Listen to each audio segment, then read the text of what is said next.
Karena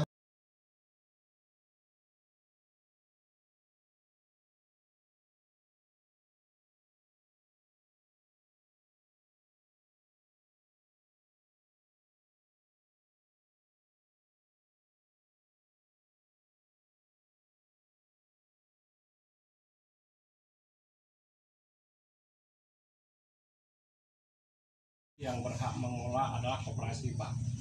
Nanti Bapak kan dikuasakan ini lahan kebunnya ke pihak koperasi, dan yang berhak mengelola dana tersebut adalah koperasi berdasarkan surat kuasa mutlak yang Bapak berikan. Karena kami perlu menjelaskan ini karena pengalaman yang pernah kita lalui terhadap beberapa koperasi yang telah mengerjakan, ada yang timbul persoalan, Pak, di tengah jalan misalnya pas sudah cari duit, wah itu kan duit kami itu, kebun kami atas dasar usulan kami, sini kami yang kerjakan sendiri, nggak bisa, Pak. Karena sistem pengerjaannya nanti melibatkan kemitraan yang punya alat berat, sedangkan bibitnya itu bibit yang bersertifikat dari penangkar yang punya izin namanya IUP, izin usaha produksi benih, dan bibitnya disertifikasi langsung oleh Balai Benih, Pak. Nah, nanti kalaupun nanti para petani ini ingin terlibat sebagai pekerja, bisa, Pak. Misalnya saya ini terhadap penanaman saya kerjakan sendiri, nanti oleh pihak koperasi itu dibayar upah berdasarkan standar yang berlaku di masyarakat. Nah, tapi terkait dengan pengerjaan penumbangan itu harus kontraktual. Dia harus menggunakan alat berat, dan bibit itu harus kontraktual, harus bibit bersumber dari Balai Benih, kecambah yang bersertifikat.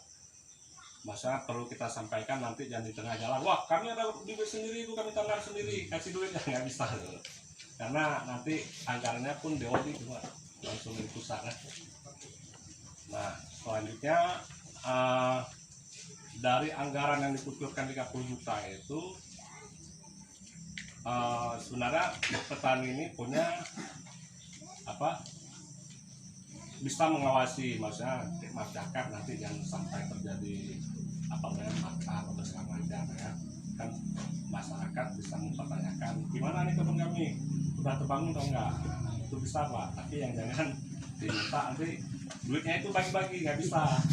Pada saat duit ini dikucurkan ke rekening koperasi berkewajiban membangun kebun masyarakat ini menjadi sebuah kebun yang berkualitas.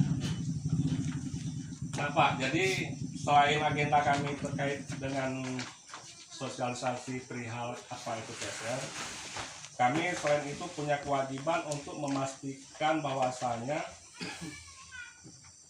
calon petani dan calon lahan yang diusulkan oleh pihak koperasi ini, kami ingin memastikan memang ada orangnya. Masyarakat yang sampai seperti di kabupaten lain, ada nama orangnya, ada lahannya, ada dokumennya, tapi pas realisasi nggak sesuai dengan apa yang mereka usul, Pak.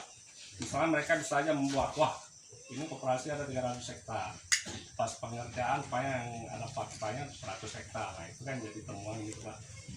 Makanya dalam hal ini kita ada tim verifikator, Bapak-bapak tolong nanti datanya diinformasikan sesuai dengan fakta, Pak. Misalnya Bapak punya 2 hektar, pada saat Bapak Ibu mempertanyakan apakah ada tegakan sawit, apakah luasnya sesuai dengan administrasi yang dilampirkan oleh pihak koperasi, tolong diberikan datanya sesuai dengan fakta.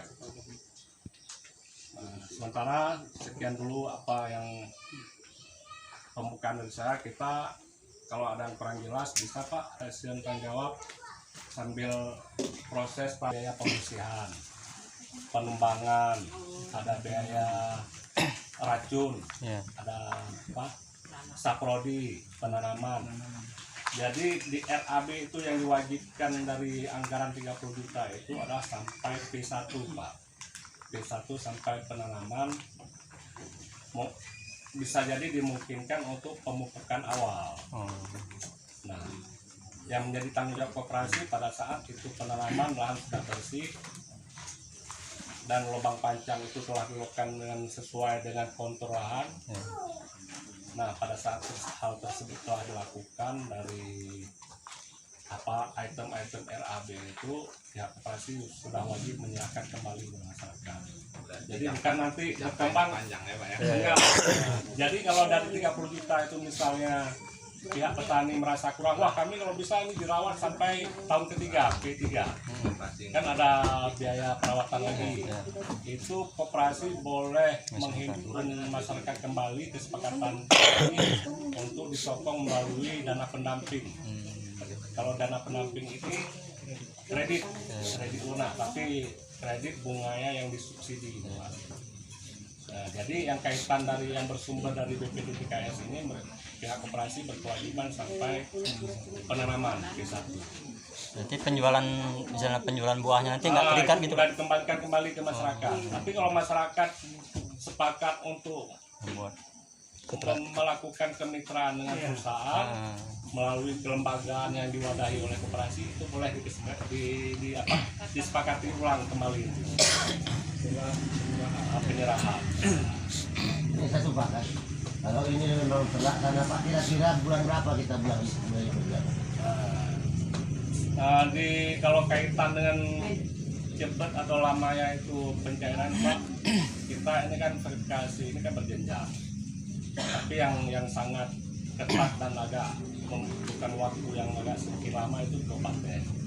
Nah, kalau di kita nanti misalnya dalam bulan ini atau bulan depan dapat terkait persyaratan ada sekitar 12 atau 14 item dulu kita push ke provinsi itu Pak.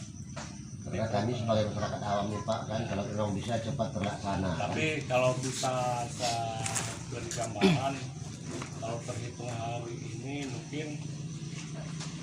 mungkin lah Iya Pak ya. mungkin 2 bulan ke depan lah. Kalau 2 bulan ke depan bisa lah Bapak coba sharing sama koperasi gimana kita bagus lah itu. Tapi kalau di bawah 2 bulan tuh kalau menurut yang sebelumnya kayaknya belum berani kita pastikan belum cair itu. Karena